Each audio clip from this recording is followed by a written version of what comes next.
is on. Est-ce que vous m'entendez? Oui, là, on t'entend. OK, parfait. Je m'excuse. J'ai dû relancer le browser pour avoir permis de partager mon écran. Ah, attends un petit peu, il faut juste que j'enlève le son sur... OK. Parfait. Super.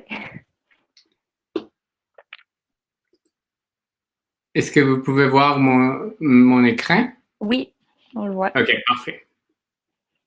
OK, pardon. OK. Est-ce que je peux commencer? Pardon, je Oui, totalement manqué le début de la conférence. Oui, tu peux tout à fait commencer. Je te laisse te présenter, peut-être, avant. Ah oui. Bon, d'abord, merci à tout le monde qui est venu pour voir cette conférence. Je m'appelle Héctor Gálvez. Je suis spécialiste en bioinformatique dans le centre Canadian Center for Computational Genomics, donc C3G, à McGill, au Centre génomique McGill. Je suis partie de l'équipe Tech Dev là-bas. Donc, vraiment, l'équipe qui fait les développements de pipelines et de nouvelles technologies. Et donc, on est chargé de faire les projets de longue durée, par exemple, dans les centres, être les supports. Et bon, c'est mon rôle là-bas. Je suis là depuis 3 ans déjà. Et donc maintenant, je vais parler un petit peu sur le projet VirusSeq, qui c'est un projet COVID qui a commencé l'année dernière avec la pandémie. Et la conférence va être en anglais en fait, mais vous pouvez me poser des questions en français et même après la conférence ou pendant la conférence, vous pouvez me poser des questions pour n'importe quelque chose en français ou en anglais. Donc, si ça va pour tout le monde, je vais commencer et je vais faire les switches en anglais. For those of you that don't understand French, I'm just going to repeat a little bit. I'm a bioinformatics analyst at the Canadian Center for Computational Genomics at McGill. And I'm going to talk about the VirusSeq project at the McGill Genome Center, which is a project that is ongoing and that is related to the COVID sequencing effort that is a part of Cancogen in a Canadian level, supported by Genome Quebec and by several other funding partners.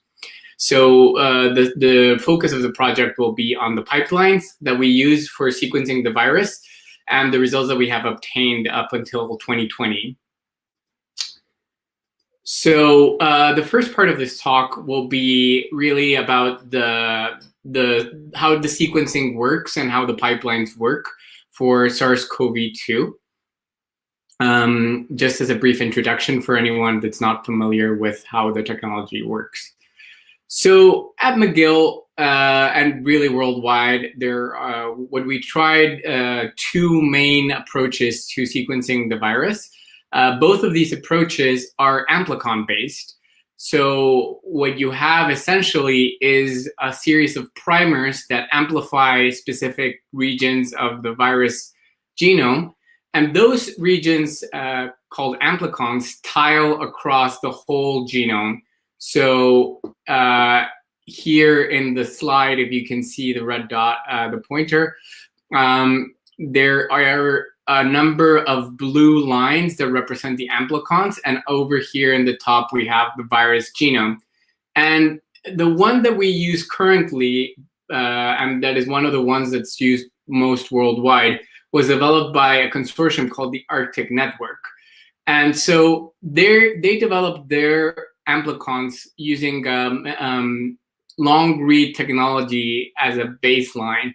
So nanopore specifically was kind of like their main sequencing technology. And so the amplicons themselves are about roughly 450 base pairs in size, and they tile across the whole genome with these overlaps between each amplicon kind of closing any gaps in the coverage that you would have, so that you can actually cover almost all of the viral genome. Another amplicon strategy that we tried was developed by a company called Paragon Genomics. It's called CleanPlex, and it's a similar concept to the Arctic amplicons, except that you have much shorter amplicons here in green, and you can see them up here too.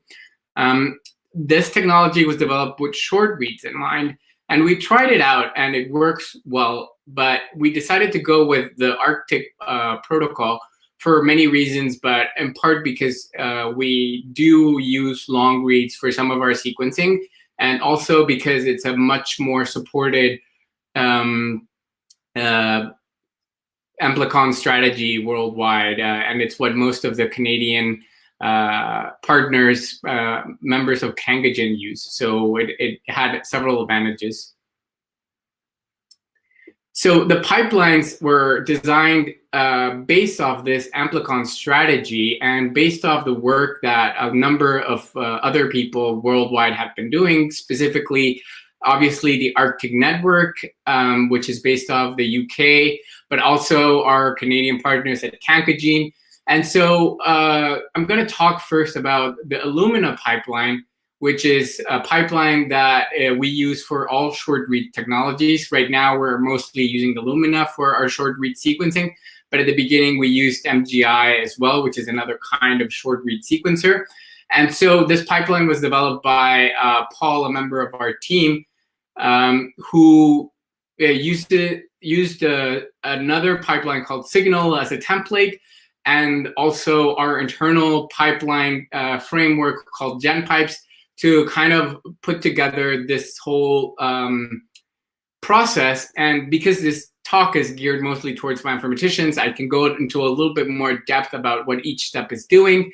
But essentially, we've kind of binned them into these general categories. So we begin with host removal, which is a series of steps that essentially make sure that the reads that go into the analysis have no host information, mostly for privacy reasons as well, and for sharing the data. So what we do initially is align all reads to a combined reference that has the human genome and the virus genome. And then we use a filtering step to remove any reads that map into the human genome with any mapping quality above or equal to 0. We remove those reads from the analysis, and then we just keep paired end reads that have both reads mapping to the viral genome as part of the rest of the pipeline. And then we do some trimming to remove low quality bases, to remove any reads that have a less than 20 base pairs in length once you remove the low quality bases. But crucially for the trimming, we currently are not trimming the primers that are used for sequencing. In this step, we do that down the line using another tool for trimming the primers specifically. After this initial quality trimming, we go into the actual alignment that we'll use for our analyses. And so the purpose of all of our pipelines and the purpose of this virus sequencing effort, at least in the COVID context, is for detecting variants. And I'm pretty sure a lot of you have heard all this talk about variants in the news media, and obviously if you follow the scientific publishing, there's been a lot of talk about variants there. So what we want in this virus sequencing effort is to detect those variants and to produce a consensus sequence from any given sample that we receive at the sequencing center. And so when I'm describing the rest of the steps, you have to keep in mind that the goal of the pipeline is to do this, to produce a consensus sequence and to detect variants.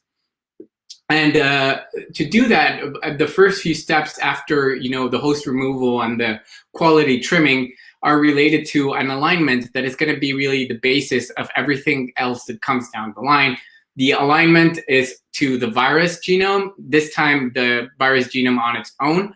And then once you align the reads to the virus, you can do a filtering, an additional filtering to ensure that you have only reads that contribute to the overall consensus that you want to build. And one important aspect of this filtering that we do after alignment is we filter based on the insert size. So we keep a minimum insert of 60 bases and a maximum insert of 300 bases. And the reason for this is because, as I was describing before, the strategy that we use to create the libraries is an amplicon-based strategy. And we know the size of the amplicons, which is supposed to be around 450 bases. It varies depending on the amplicon. But that means that when you take into account the size of the amplicon and the length of the read, you don't expect reads to have any insert size above 300 really, and actually 300 is like a conservative estimate. But the reality is that if you do have an insert size that's larger than that, then it's probably a chimeric or some kind of misformed amplicon that you have in your library, and therefore you don't want those reads as part of what you use for building the consensus. So that's why this filtering step is very important. After filtering and we move to the primer trimming, which I mentioned before, we're doing using IVAR, which is also the tool that we use to do the variant calling and the tool that we use to do the consensus building. So IVAR is, it does kind of many things as a tool, as a bioinformatics tool, but the primer trimming is one of the most important ones. And I'm going to show a little bit of this down the line, but early on when we were testing the pipeline and when we were testing the software, we realized that if you don't trim the primers, and the primers, I'm going to go back one slide just to show you again. The primers really are like the edges of the amplicons. They're what you use to build the amplicons to do the actual PCR reaction. So if you don't trim them, you end up introducing a lot of sequencing artifacts into your analyses. Just because the way PCR works, these primers tend to obviously contain some artifacts that might not be what you want in your analysis. And because you have overlaps in the amplicons, you don't actually need to include the primers in your analysis. You will always have the information that any primer would provide you by using, the other overlapping amplicon. So you really don't need them, and they only seem to introduce noise. And that's why we remove them as part of this primer trimming step. And then once you do all of this alignment and filtering and trimming of the primers, then you can get into the actual work of the pipeline, which is doing the variant calling, as I mentioned, and then building the consensus. And as I said before, for both of those things, we use IVAR as well. And I just have the chat open. If anyone has any questions, feel free to jump in the chat, put them in the chat, or if you want to say them verbally, just say something in the chat. I have it open, and then we can listen to your question. So feel free to interrupt if anything. I will wait. Oh, sorry. I will wait to the end to not interrupt your flow. So. Okay. So now that we do the filtering and the trimming, we move on to variant calling, and for that we use IVAR. So one thing to note here that's very important, at least that was very important in our testing, is that we divided the IVAR calls into two, one for variant calling and one for consensus building. And the reason for that is that the virus mutates as it infects a host, and some of those mutations are obviously novel or new, or you could be infected with a combination of viruses. And so you would expect some of the variants that you detect to not have a full variant allele frequency in a way. So not all of the reads in your library will carry a variant of interest or a variant that you might detect. And so we're obviously interested in variants that are not, the prevalent most common variant in the sample. So we don't want to discard them completely, but when you're building a consensus, you really want to include only the variants that are most abundant in your library. And so because of those like competing interests, we do two different variant detections. One that is at a lower threshold with a minimum frequency of 25, so 25% of the reads have to carry a variant for it to be included in this variant calling. And then for this, we just produce a VCF. So a standard VCF with all the variants detected in the sample. And then we do a second IVAR call with a much higher threshold of 75. And this is to build the consensus, essentially. And obviously, you want to include only high variant allele frequency variants when you build the consensus. So that's why we do a separate variant calling step and a consensus building step using IVAR, but still in a separate call, so that you have kind of both the VCF with all of the variants and then the consensus with only the high variant allele frequency variants. And then finally, once we have, the consensus, which is going to be a FASTA file, and the variants, which are going to be in a VCF, we can move on to calculate a number of QC metrics and, technical metrics, such as, the depth of coverage using the alignment that we have up here, the number of variants that we actually detect, the percent of missing bases, which are represented as N's in the consensus, a number of those things that are very important down the line to kind of get a sense of what we are actually detecting. The other pipeline that we have is the one that we use for long reads, which is obviously in our case only right now it's nanopore. And this pipeline is very similar. It's actually not yet fully implemented in our GenPipes framework, because it's almost exactly what is being run by the Arctic network. And so I'm going to very quickly go over how it works, but it's in a principle very similar to what I just described, except with just a different order mostly. So one thing to note is that when you have long reads, especially long reads that cover pretty much the whole amplicon, there really is a much lower risk of including host information when you just use a regular alignment, because in a short read, it's more expected that maybe a shorter region could map to the human genome and to the virus genome, but a long amplicon, a full amplicon, would rarely map into the human genome and to the virus genome. So if you just map to the virus genome, you pretty much keep only the virus reads and then not much else. So that's exactly what we're doing. In most reads, in most cases, we don't do the base calling on our end. We have kind of shifted to doing that on the PromethION instrument, which comes with the base calling capabilities on its own. But if we have to do the base calling, we use the Guppy base caller with high accuracy, which is what the PromethION is doing anyway. It's just a base caller for nanopore reads that turns the signal data into fast queues, essentially, that we can use down the line. Then, as I mentioned, the pre-filtering before doing alignment is very important. In this case, we're doing it mostly based on size. So again, because we know the size of the amplicon, we can set relatively stringent thresholds, so a minimum length of 400 and a maximum length of 700, and that usually filters out most of the noise. Then you do an indexing step that is required for Nanopolish, which is the version of the pipeline that we're using. It requires an index, and so we build that index. And then once you have that index, essentially you do the alignment using Minimap, which is a long read aligner. Again, an alignment to just the viral genome. You filter your alignment, again, to kind of like make sure that you have only high quality alignments. And here we do another step that's kind of important. We normalize coverage. So because long read alignments and long reads in general tend to occupy a lot more space and require a lot more computing resources, we have to normalize down, especially for regions that we have a lot of coverage.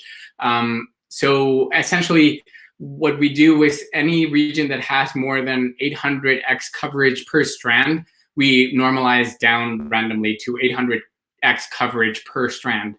And then after doing that, we do the variant calling again in 2 steps, but this time it's a little bit different than in the Lumina pipeline because we do have the full amplicons. In this case, what we do is we divide the amplicon pools into 2 sets that, if you remember, there's overlaps in the amplicons. What we're doing here, the 2 pools that we divide this into, it's just to avoid the overlaps, essentially, so that you can do the variant calling kind of separately. And then once you do the variant calling separately using nanopolish, then you kind of merge your variant calls and check that the variants that fall in the overlapping regions kind of match. And that's more or less how it works on the nanopore side. And I don't want to talk too much about this because I'm already going over time, but if you have more questions, we can talk about what this actually means. But it's just a different approach than what we use in the Lumina, because in the Lumina, we don't have the full amplicon in every read, whereas with nanopore, we do. So we can do something like this. And then once you have the variants, you filter them. And then another thing that we do differently with the nanopore pipeline compared to the Illumina is that in the nanopore pipeline, because of the way that, nanopore reads tend to be much more noisy than Illumina reads, we kind of build a consensus using the reference as a kind of like template. And then we just mask any low coverage regions. So regions where we don't have sequencing data for, we just mask them. And then using the variants that we detected in this previous step, we kind of like changed the reference to match the variant that we detected, as opposed to just building a pileup of reads and then using that to build the consensus, just because nanopore reads tend to be a lot more noisy, and so it makes sense to kind of use the reference as a template. The nanopolished variant caller will tell you where the variants are, and then you just mask anything that has low coverage. And then once you have the consensus, again, you use your alignment and your consensus and your VCF to compute several statistics, and that's how the nanopore pipeline works. So, these pipelines are kind of standard. They're very similar to what is used elsewhere in the world and in Canada, but that doesn't mean we didn't test them. And I'm just showing you kind of like the tests that we did. So at the beginning of the project, we actually had a number of samples that we sequenced with nanopore, with Illumina, and with MGI, which is another kind of short read sequencer. And we compared the results that we got from each of these sequencers and from the 2 different pipelines. So the short read pipeline that we use for Illumina and the long read pipeline that we use for nanopore. And at the beginning, and changing a number of parameters. And one parameter that really was very striking about when we did these initial tests was the primer trimming with IVAR. When we didn't do primer trimming, you can see here in this is a figure with some tracks. And the lines here, the blue lines and the red lines, represent variants that are detected. And the blue is a nanopore and the red is the MGI data. And the MGI had a bunch of these variants that we were finding in that, but not in the Illumina data. And early on, when we were testing the parameters, this was when we weren't doing primer trimming. But then when we started doing the primer trimming, and you can see here, like I'm representing it with a lot more gaps in the coverage for the MGI portion, you can see that we trimmed the primers with IVAR. Then we had full concordance between the 2 technologies. So it really showed us how like artifacts can be introduced when you use the primers, when you have the primers there in the IVAR, at least for IVAR and for short reads, seem to cause a lot of noise and issues. And so the primer trimming turned out to be very important. As I mentioned, the other thing that we did was compare all 3 technologies. We were specifically interested to see if there were any advantages or disadvantages to using kind of like MGI and CleanPlex, this other protocol, versus Arctic and Illumina, or nanopore, which we know is more noisy, but we wanted to see kind of like how much more. So we had 41 clinical samples that we received early on in the pandemic. We compared the results across all 3 technologies. And the good news was that in 38 of these 41 samples, we had full concordance of all the variants that we found. Back then, we didn't have any indels. It was early on in the pandemic, so there weren't a lot of cases of indels, at least not in these samples. So there were just SMV calls, but in 38 of the samples, there was full concordance. And you can see the actual calls that we had here. There were some calls that were very frequent, some SMVs that were very frequent in this initial analysis.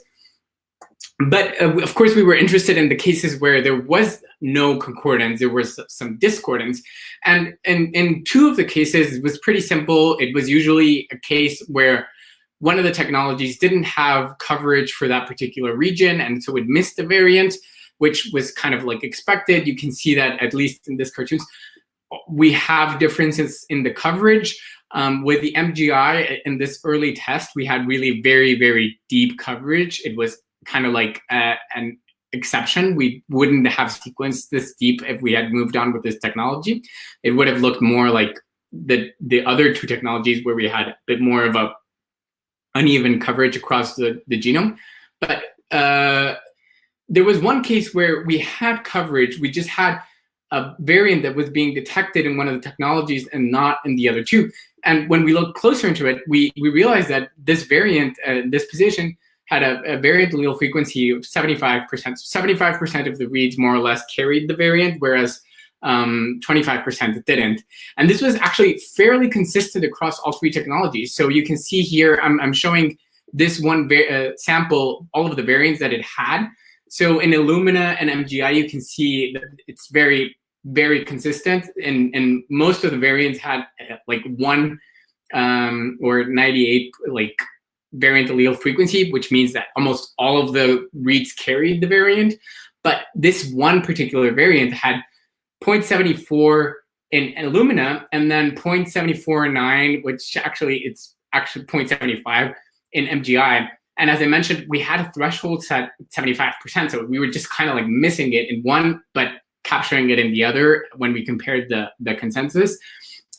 With nanopore, you can see kind of like the impact of the noise level in the reads. As you can see, the variant allele frequencies all over the place.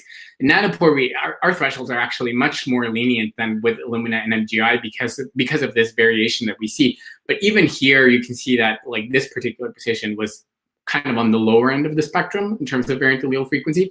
So it kind of showed us and motivated a lot what we did when separating the variant calling for building a consensus versus for just detecting variants. And then we also had a very interesting analysis that we did early on where the lab at McGill spiked 2 samples. One was a control and another was a clinical sample that we already had the sequence for. And they just did a progressive spike in of one sample in the other at 1% concentration, 5% concentration, 10%, 20%, and 50%. And the idea was that we had variants that were present in the control that were not present in the clinical sample and vice versa. I think there were a couple instances of SMB that were present in one but not the other.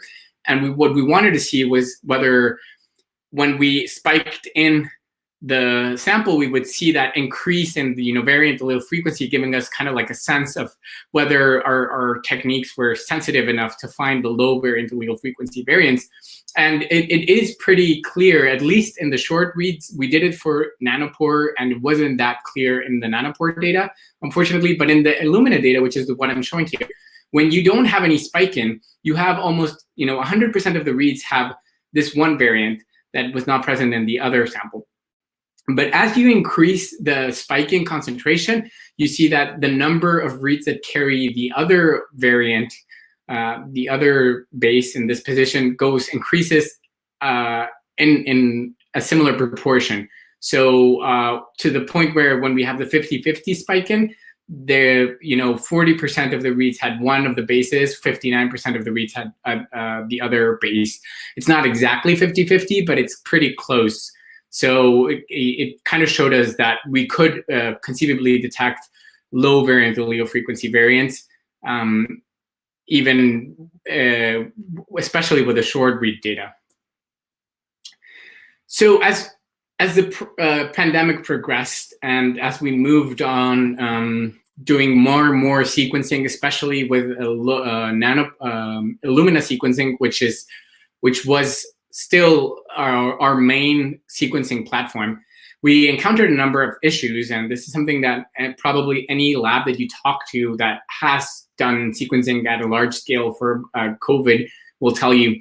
For example, one of the main things that we struggle with in the lab is that COVID is obviously very contagious, but also you're doing Amplicon-based analysis, or you're doing amplification. So any potential contamination will get picked up by the PCR and be amplified, essentially. And this leads to a lot of negative controls that are not empty, as you would expect a negative control. Depending on when you do the negative control, we have a number of them. Then you would detect different number of reads in your negative controls. That could be a problem because it could be indicative of contamination in the actual samples. So we see kind of like sometimes a very low depth of coverage, just spread of reads across the whole genome in a negative control, which could be indicative of like background noise. And so when we see something like that, what we do is kind of like reanalyze everything at a higher threshold to kind of account for this potential background noise when we see this kind of contamination. Or sometimes what you see is just like one or two amplicons that are present in the negative control, but at a super high depth of coverage, like you can see in the two examples here. So in these cases, because if it is contamination and it did affect other samples, then there's really not much you can do. You can't up your thresholds that high. So in this case, kind of like the solution is just to mask the amplicons that are affected. That's more or less what everyone in Canada at the Cancogen level has agreed to do when you see these kinds of things. Another thing that we've seen going into the pandemic is that the number of samples that had very low quality was increasing over time. So one thing that we knew from very early on in our tests is that you have CT value, which is the value that is very closely correlated to the amount of virus that you have when you take the sample, the viral load. So higher CT values mean that there was a lower viral load at the beginning. And so there was this threshold that was set early on when, like around 32 CT value, you start to get very poor results. And you can see it here.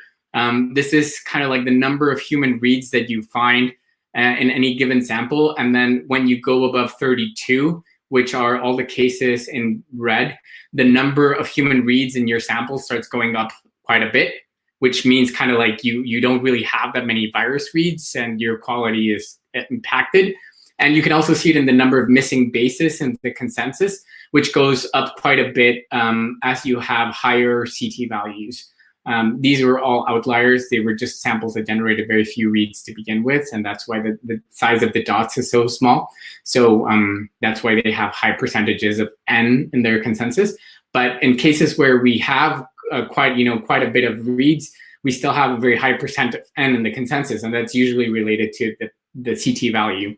The problem is that for Quebec samples, we don't always have the CT value because depending on how the test was done, the diagnosis test for a particular patient, this information is not always available. And so our hypothesis was that we had places that were giving us a lot of samples that had very high CT values, and we were sequencing them anyway because we didn't know the CT value.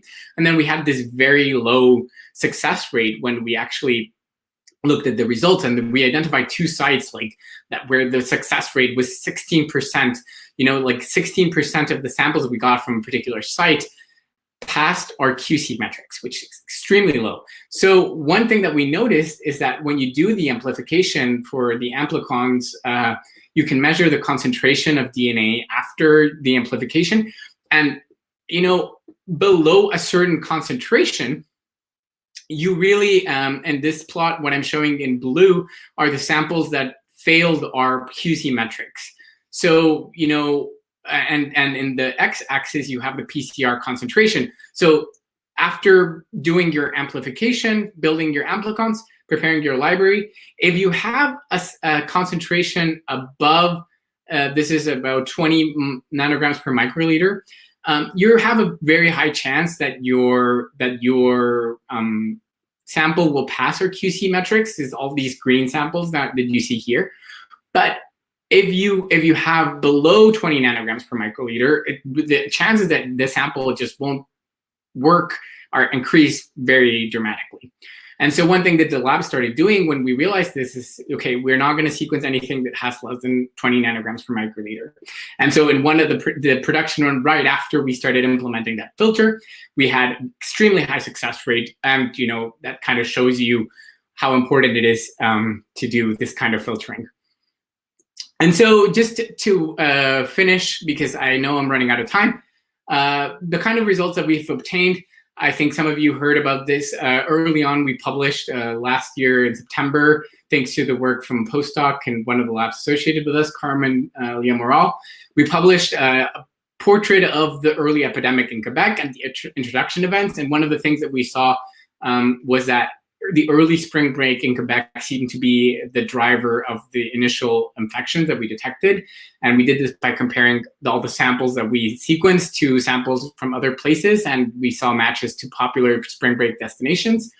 And the B1 clade seemed to be the one that established itself the most in the early first wave of the pandemic in Quebec.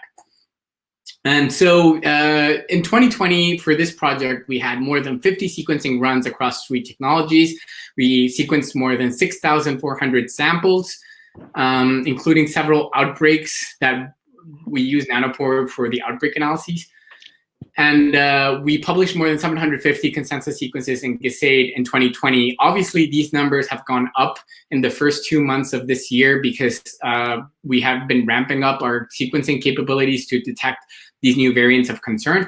And so actually, as part of my conclusions is that, open data and open science have made a lot of this work possible. So sharing data and expertise with other provinces and with other countries has really been the reason why we could do all of this in the first place.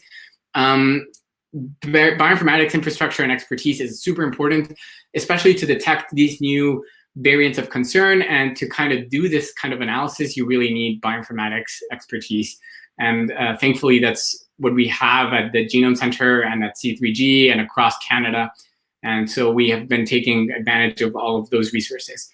And this project has provided valuable information for genomic surveillance, which is this kind of detecting of the variants of concern, and retrospective analysis of the epidemic, kind of like what we did with the early introduction events and spring break in the first wave.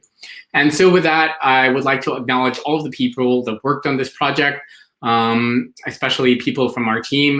Guillaume Bourque is our leader, Mathieu Bourgy, who is the head of the tech dev team, Paul, who developed the Lumina Pipeline and did a lot of the work as well, Sentil, who is also contributing a lot, and Pierre Olivier, who is our liaison with Company Canada, and all of the work in the lab done by Yanis Reguzis' team, especially Dr. Sarah Railing, who does a lot of the sequencing.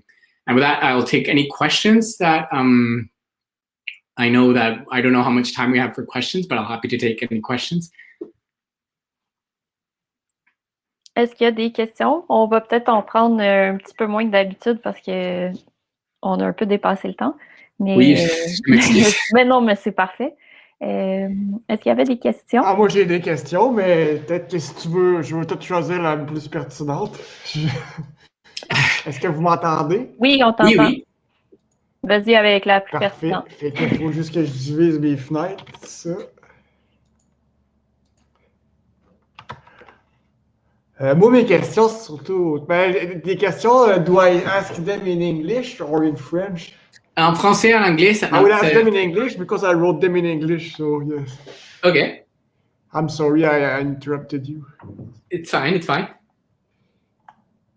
Okay. So my first question is So, but I think I have the answer. So, in the new core in CBI, there is something called COVID searchum pre-freeze. There's a bunch of like Montreal COVID genomes. So I guess, and they say Arctic as the assembly method. So is this yours? I'm not sure. We don't do the updating to NCBI and GISAID. So the NCBI data, I think, is updated by the National Microbiology Lab in Winnipeg, and the GISAID data is updated by the ENSPQ at Quebec. So we are just doing the bioinformatics processing. I'm not sure which data you refer to, but a lot of the data I can tell you. Yeah, but I post the link, but it seems that Google is censoring my links. It was a link to NCBI, so but they don't appear in the chat. So okay. Yeah, I'm not sure exactly. Let's go to the next question. Yeah. Oh, sorry. No, go ahead. I'm sorry, I interrupted you. Mm-hmm. Go ahead. I was just going to say that the majority of the data from GISAID is ours, but the NCBI data, I'm not sure.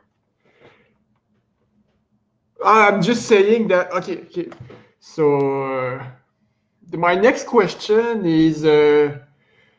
Yeah, so your method is mostly doing basically elements of reads to a reference. Then you gather the variants or the changes, and then you apply basically a patch to get the sample genome, if I understand correctly. So my question is the following. Is the SARS-CoV-2 genome subject to structural variation during the process of evolution? By the way, my questions are in the chat if my accent is too heavy. No, it's fine.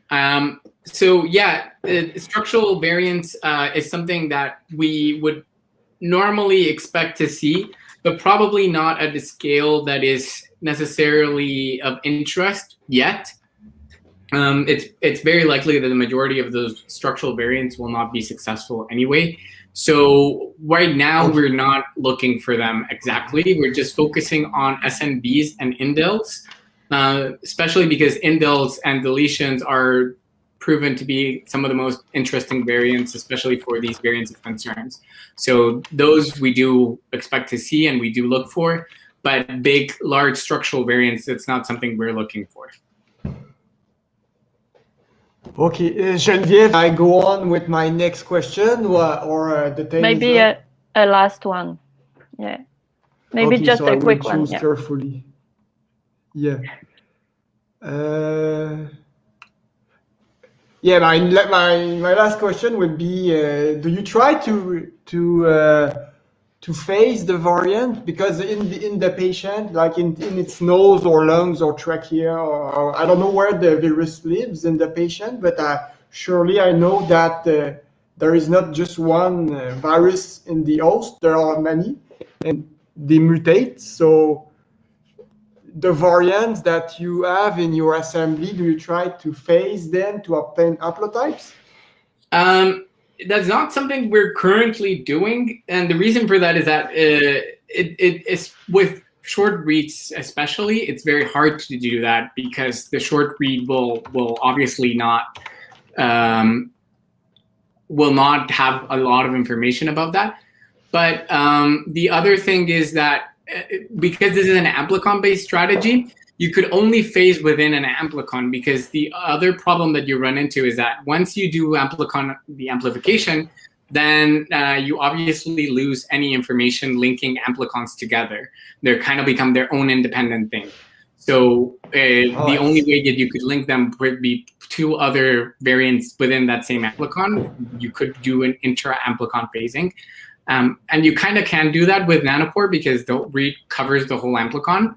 But right now, we're not doing like full haplotype detection across the whole virus genome, because that's a limitation of this kind of amplicon-based strategy.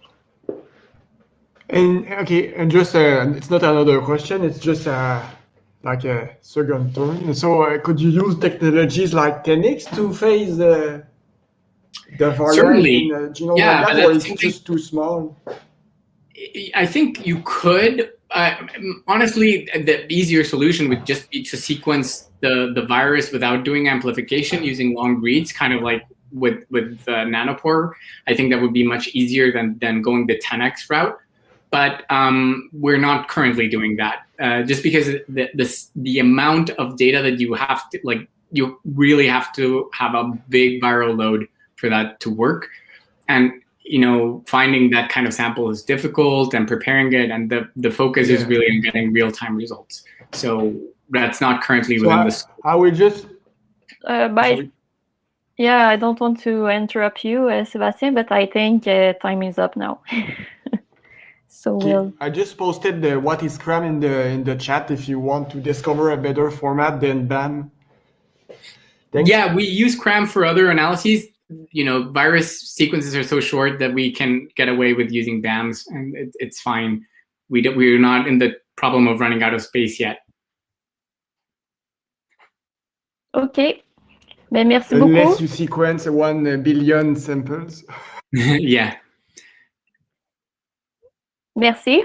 Merci pour ta présentation. Merci à vous. Et puis, on va passer à la suivante. Est-ce que tu peux départager ton écran? Parce que sinon, il n'y a personne qui peut le... Oui, je m'excuse. Ah non, pas de problème. Ça marchait? OK. Oui, super. Puis, désolé pour les questions. Il y en a d'autres. Je sais que Sébastien en avait d'autres. Il les a toutes mises dans le chat de YouTube. Fait que si tu peux répondre là aussi, si jamais... Oui, bien sûr.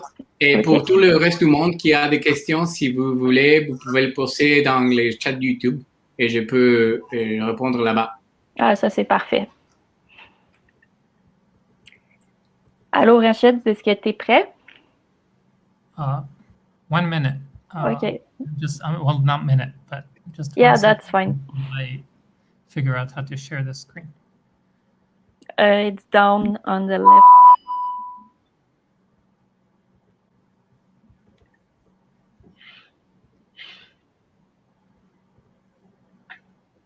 Is it being shared right now? No.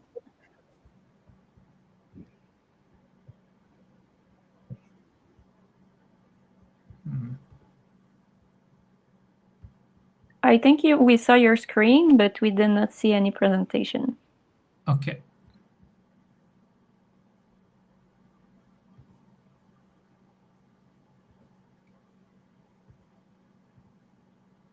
Do you see the presentation now? Oh, yes. Yeah. Great. Perfect. Okay. And now I'm just going to be sure that you can see it in presentation mode. Yes, that's fine. Okay, that's great. Okay. So you can go. All right, great. Okay, so I'll go ahead and get started. Today, the topic I want to be talking about is, I think, a very important one for anyone who analyzes cancer data. And it's about how we can estimate and control for differences in cell type proportions and the analysis of bulk RNA-seq data. And I think some of the stuff I'll be presenting today is not only relevant for cancer, but might be relevant for other diseases, such as Alzheimer's disease, where when you're comparing patients, for example, who have Alzheimer's to patients who have non-Alzheimer's, if you're comparing, for example, RNA sequencing from their brains, one set of patients has fewer neurons than the other set of patients because of neuronal cell death. So this topic is important for a lot of analyses. But today, mainly, I'm going to talk about this topic in the context of melanoma and cancer. So most of my PhD work has focused on studying melanoma. For those of you who don't know, cutaneous melanoma is a type of cancer that originates from the skin, and ultraviolet radiation is a very important mutagenic factor in the genesis of cutaneous melanoma. And because cutaneous melanoma has one of the highest mutation burdens across cancers, it produces a lot of, the mutations produce a lot of neoantigens, and this attracts a lot of immune cells to the tumor. And so this and the localization of melanoma tumors can impact the cell types present in surgically sampled tumors. So when you want to take out a tumor from the patient to sequence it or do methylation profiling on it, depending on the amount of immune cells in the tumor and where the tumor is from, you could find different cell types and different tumors from the same patient or from different patients.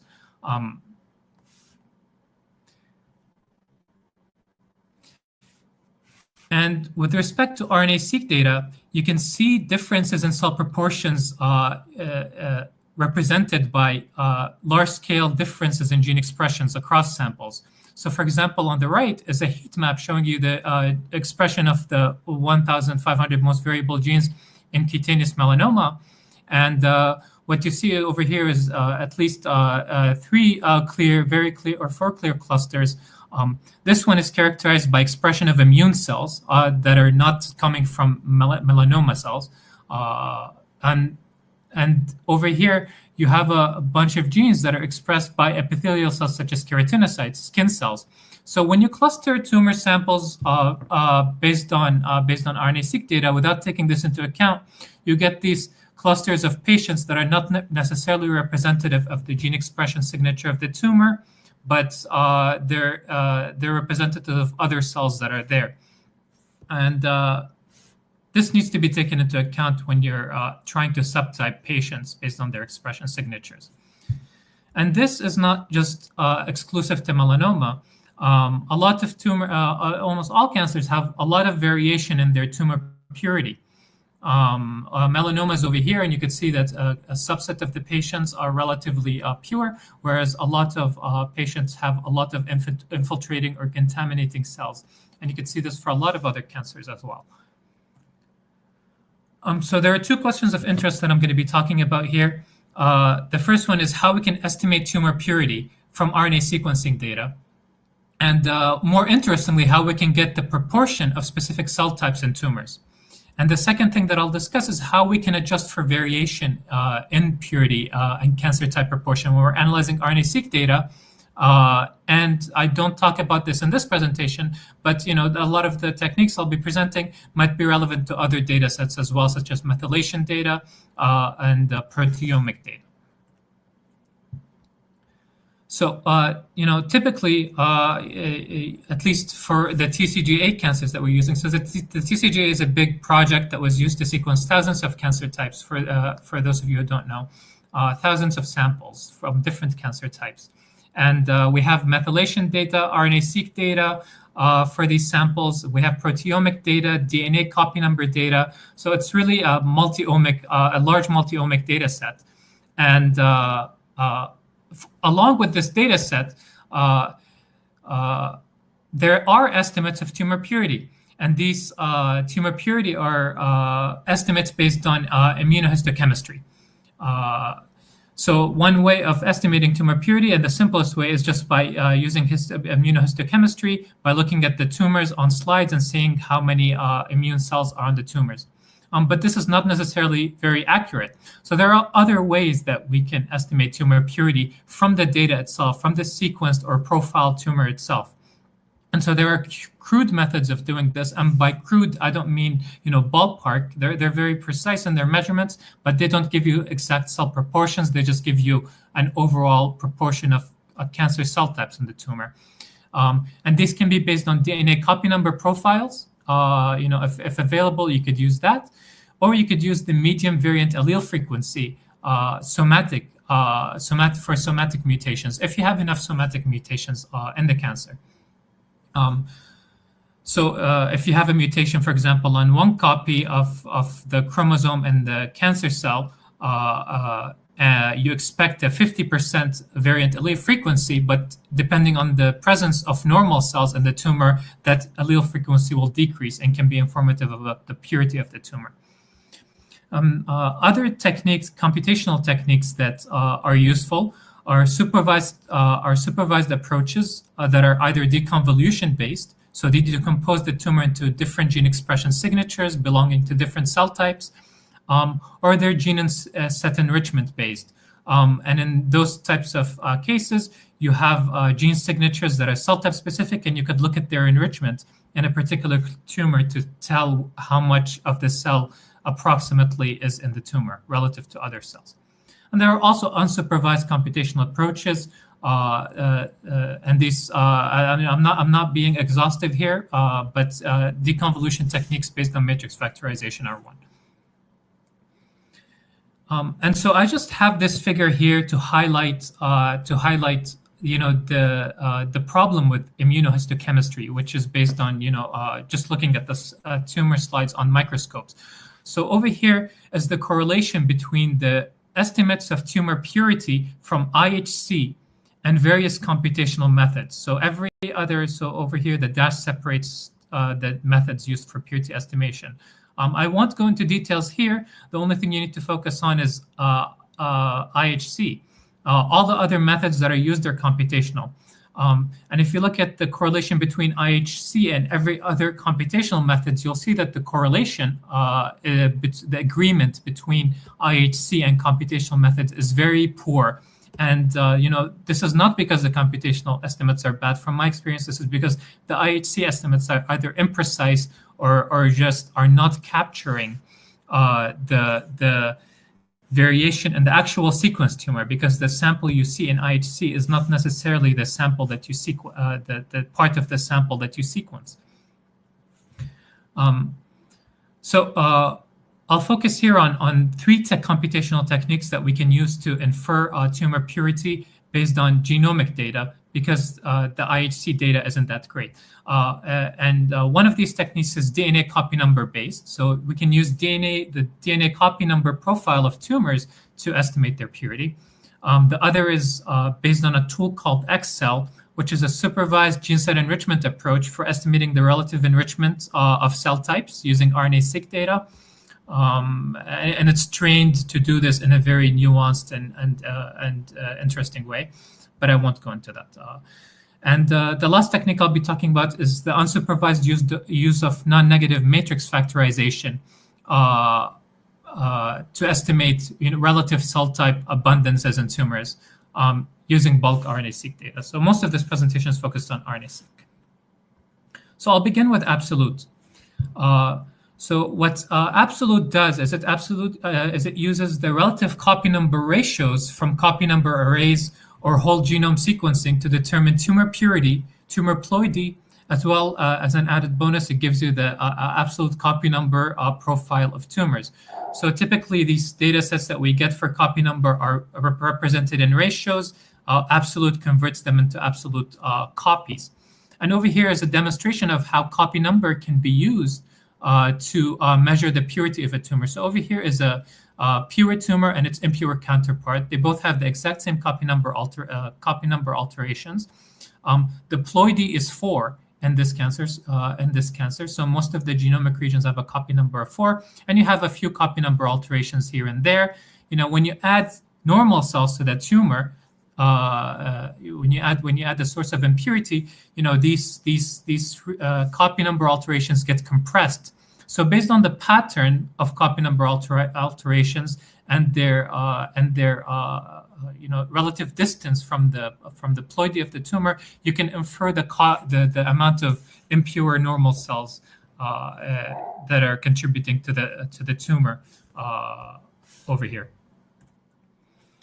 So we did this for approximately 440 melanoma samples from the TCGA. We ran Absolute on these, and over here I show you the distribution of purity from these for these different samples. You can see that a lot of them are very impure. And when we look at the correlation of purity and the gene-wise expression of genes across the samples, you can see that a lot of genes are very strongly negatively correlated with purity. These are genes that are belonging to immune cells, as you'll see in a later slide. So now that we know Absolute has given us purity estimates, we can use them to remove the effect of cancer purity from gene expression data. And how we did this? So we did this in a paper I recently published with Mathieu, who's I think one of the organizers. And so what we did was we took the genes that were positively correlated with purity. So these are genes that are specific to the melanoma cells. And we subtracted the effective purity on their mRNA expression. We clustered the tumors based on the purified gene expression values. And we clustered the tumors. And over here, I show you the clustering overlaid on a principal component analysis plot. And you can see that this approach gives us 3 nice clusters corresponding to the cancer cells. Unlike the clustering that I showed you in the earlier slide with the heat map, these are exclusively cancer intrinsic clusters. They're not affected by the immune cells that infiltrate the tumor. And we'll go back to these later, and I'll tell you more about these clusters later. But before that, I want to talk about how we, as a complementary approach to what we did with the absolute purities, we used non-negative matrix factorization and the tool XCell to try to learn about the composition of the melanoma tumors from RNA sequencing data sets. So there are 2 great packages for performing non-negative matrix factorization in R. I list them here. You could look at them later. I think this video will be posted. But they have different algorithms to solve the factorization problem and determine the optimal decomposition rank. And so the idea behind negative matrix factorization is, you have an array of tumor samples that have different cellular composition. And what non-negative matrix factorization can be used to do is it decomposes the gene expression signature of the tumors into cancer-specific gene expression profile, cancer cell-specific gene expression profiles, as well as infiltrating cell gene expression profiles, and it gives you the relative weight of each of these gene expression signatures in a sample. So basically, each sample is modeled as a linear combination of the expression profiles of specific cell types. And then what you could do is you could take the weights of these different cell types and basically cluster the 2 samples based on their cancer cell signatures, independently of their infiltrating cell signatures. And you could do a lot of interesting survival analysis on the signatures independently of each other. And I'll show you this in a later slide, and it looks quite beautiful. So we applied non-negative matrix factorization to the RNA-seq data from the TCGA samples, and we determined that the expression signatures are based on our components have 5 individual components. So they're a linear combination of 5 expression signatures. We named these signatures keratin, immune, OXPHOS, MITF, low, and common. I won't spend too much time talking about how we came up with these names, but it was briefly based on gene set enrichment analysis and additional complementary analyses. And what we did was we first studied the relationship between these components and absolute purity. So this is the weight matrix I talked about earlier. So this matrix over here is the same as this matrix over here. This gives you the contribution of each one of the cancer its cellular signatures to the different samples. So the columns are the samples here. And you can see that the common MITF low and OXPHOS signatures were positively associated with absolute purity, suggesting that these signatures are cancer intrinsic, whereas the keratin and immune signatures were negatively associated with tumor purity, suggesting that they're coming from non-cancer cells. And so, to further understand, the composition of the different TCGA cancers, we used XCell to determine the relative enrichment of different cell types per each melanoma samples. So XCell just gives you the relative proportion of approximately 60 cell types per sample. And what we did was we looked at the correlation between the enrichment scores for these cell types, here shown on the x-axis, and the component scores from NMF. So the component scores from NMF are shown on the y-axis. And what we see is that the immune signature was associated with a lot of different immune cells, which is why we called it the immune signature. The keratin signature was associated with keratinocytes, sebocytes, and epithelial cells. Now, what's interesting over here is that the OXPHOS signature was associated with melanocytes, with the melanocyte signature from X cell, whereas the MITF low uncommon signatures were associated with neuronal neural crest associated cell type signature. And this is very interesting because melanocytes are this cell of origin for melanocytes is the neural crest. And so what this data is telling us is that the OXPHOS melanomas are more differentiated than the MITF low and the common subtype melanomas. And you can see this over here by looking at MITF expression. MITF is a marker of normal melanocyte differentiation. You can see that it's more highly expressed in the OXPHOS and common subtypes. And you can see that, associated with this greater differentiation is increased pigmentation of melanocytes. So melanocytes, their function is to produce pigment and protect the skin from ultraviolet radiation. And you can see that differentiated melanocytes produce a lot of pigments, whereas less differentiated melanocytes produce less pigment. Now, to give you an idea about the keratin, what we think of the keratin signature, first, based on the X cell results, we found that this signature, if you look on the right, is associated with keratinocytes, which are skin cells, and sebocytes, which are also skin cells. These are sebaceous gland cells.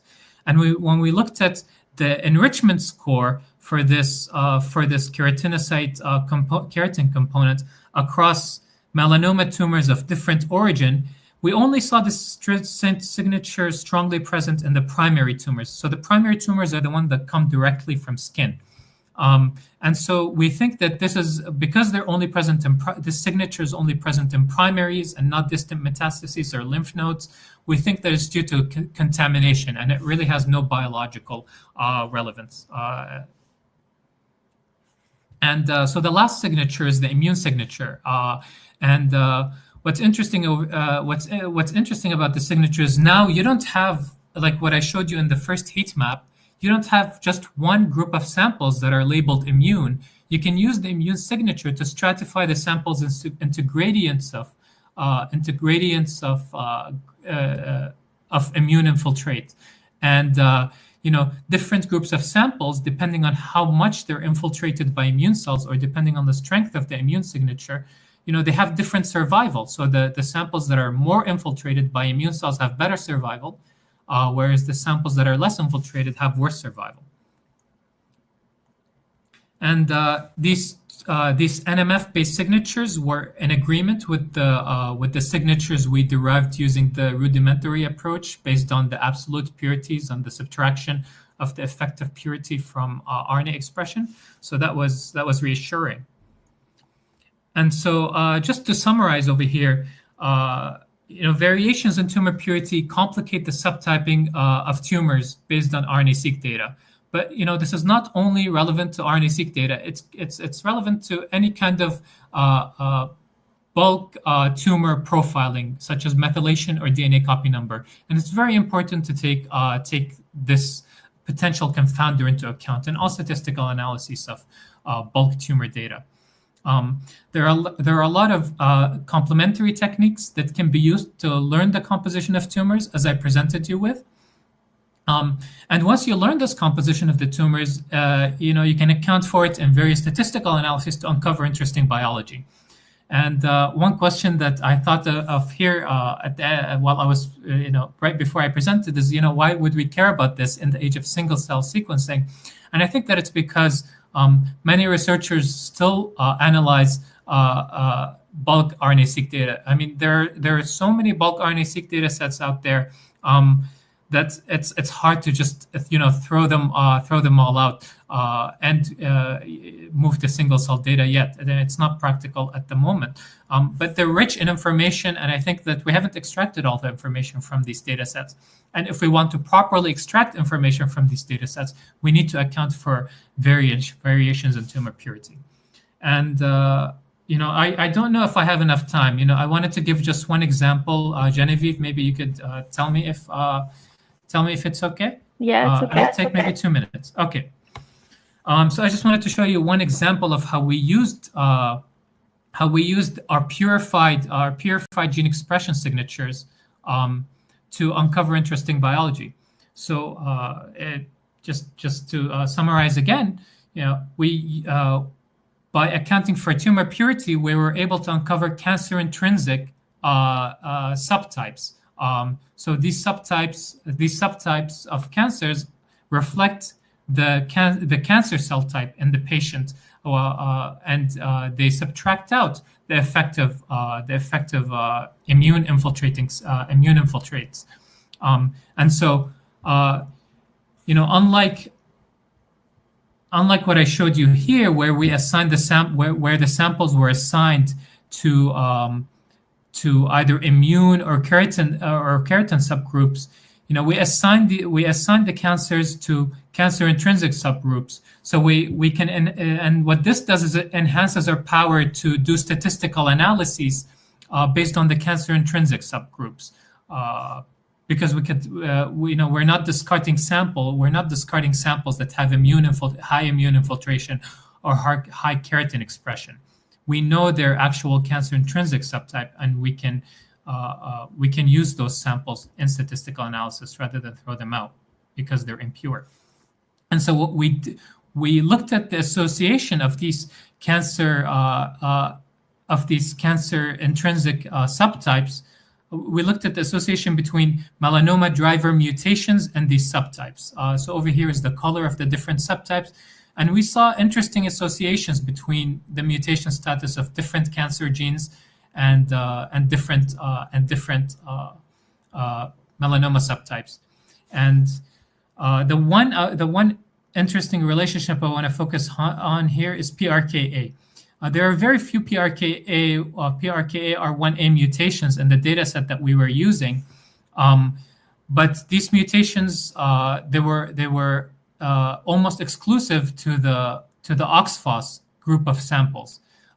These mutations were loss of function mutations in PRKAR1A, so they're associated with loss of function of PRKA. And PRKA is involved in the cyclic AMP signaling pathway. So what this gene does is it essentially phosphorylates different proteins, and one of the consequences of this phosphorylation event is increased expression of the transcription factor MITF. So if you remember earlier, I told you that MITF is associated with melanoma differentiation or melanocyte differentiation. So this is very interesting because we only see this mutation in the differentiated subtype of melanomas, the OXPHOS subtype, which brings up the question, is this mutation what's driving the tumors into this oxidative phosphorylation phenotype? And what makes it also more interesting is because the oxidative phosphorylation subtype is associated with resistance to one type of melanoma treatment, BRAF inhibitors specifically. So this is just one of the interesting findings that we were able to see once we looked at the cancer intrinsic expression profiles. And we can also see that not only by looking at mutations, but by looking at gene expression, that PRKAR1A expression is lower in the OXPHOS sample, and it's and the protein that inhibits PRKAR1A, PRKACA, if you look at it over here, so the inhibitor is upregulated in the OXPHOS samples.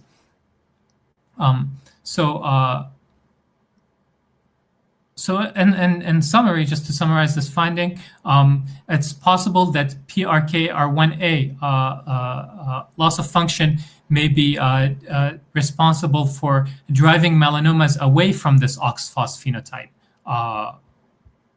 And this is consistent when you look at the mutation and when you look at the RNA expression data. And finally, I just want to acknowledge especially my lab members, but especially Mathieu Lajoie, who worked on me on publishing the results of the paper that I presented today.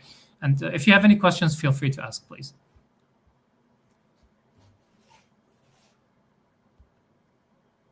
Merci. Est-ce qu'il y a des questions?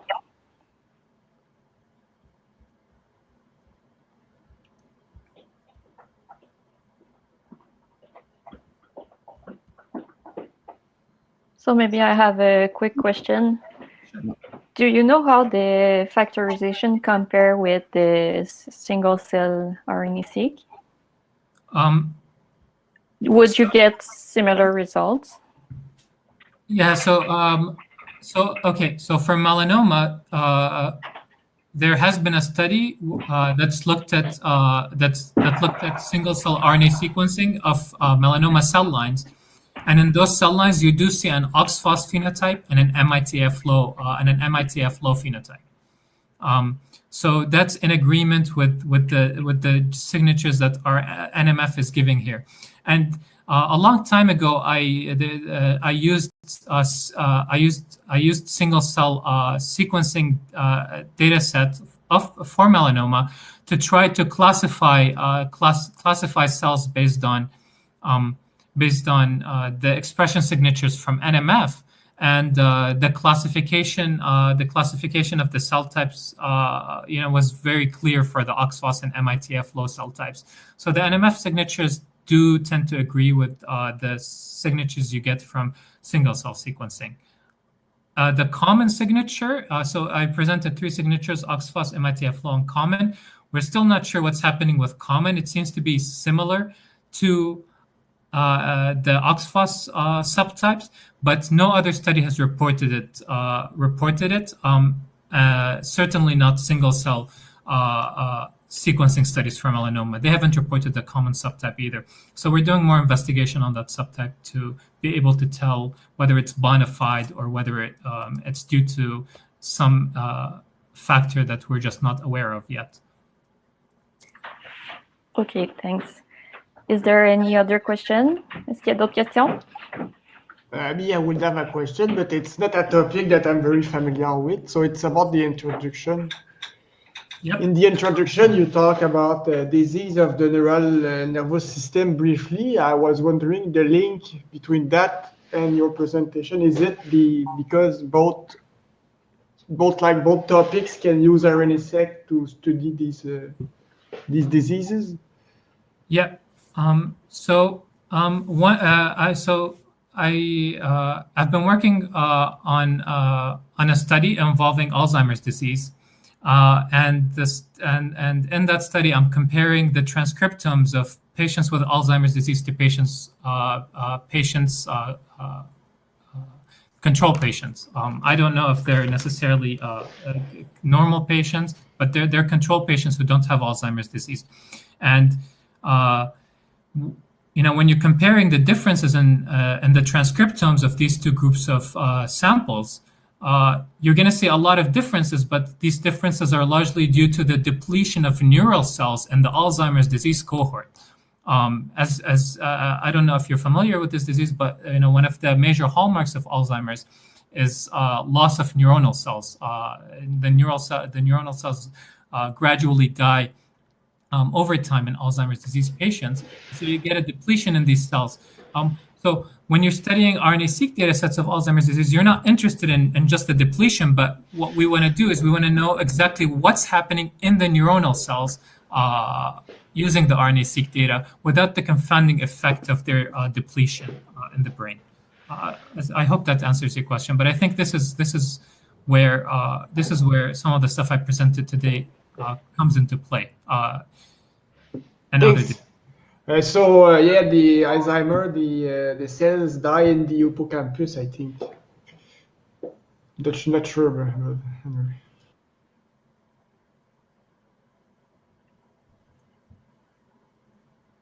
Great talk, thank you. Thank you. Est-ce qu'il y a d'autres questions?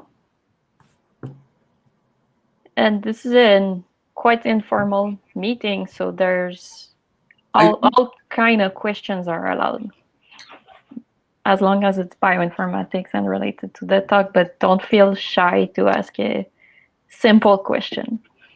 Is it time consuming to run these sorts of analysis that you presented in your talk? In terms of CPU time, not necessarily human time? I think you could, everything, hold on. I think everything that I presented today can be run on a local computer. And NMF, depending on the number of samples and the number of genes that you give it, can take either one day to 2 days. It depends on the resources that you have in your personal computer. But on my computer, it generally takes a day to 2 days. The XCell gene set cell type gene set enrichment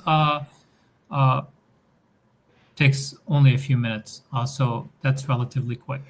Thanks.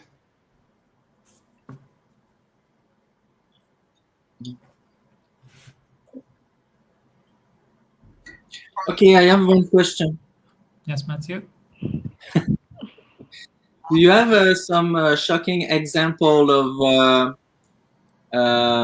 spurious correlation you can see when you don't take purity into account? Well, I think that a lot of studies have okay. So a lot of recent studies are interested in identifying biomarkers of response to immunotherapy, so they look at genomic data and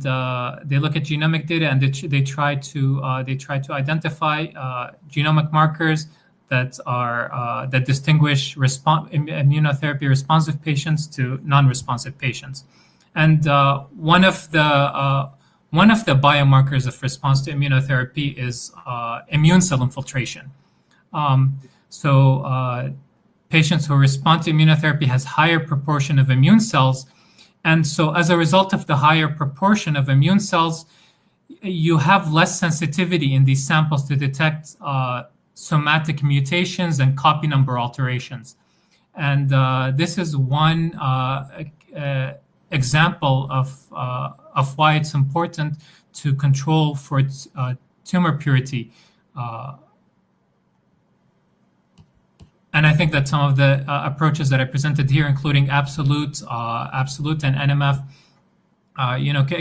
can help with that. Particularly absolute if you're interested in identifying copy number alterations that are associated with response to immunotherapy. Thank you.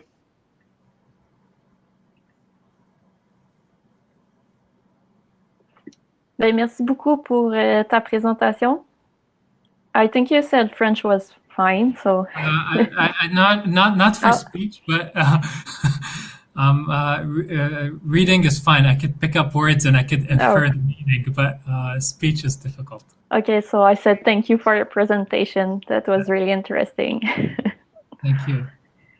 And I think that's it. We can end the meeting. And thank you, both of you, for both presentation. And if there's any more questions that come afterwards, you can write them in the chat on YouTube, and I'm sure the speakers will be happy to answer the questions there.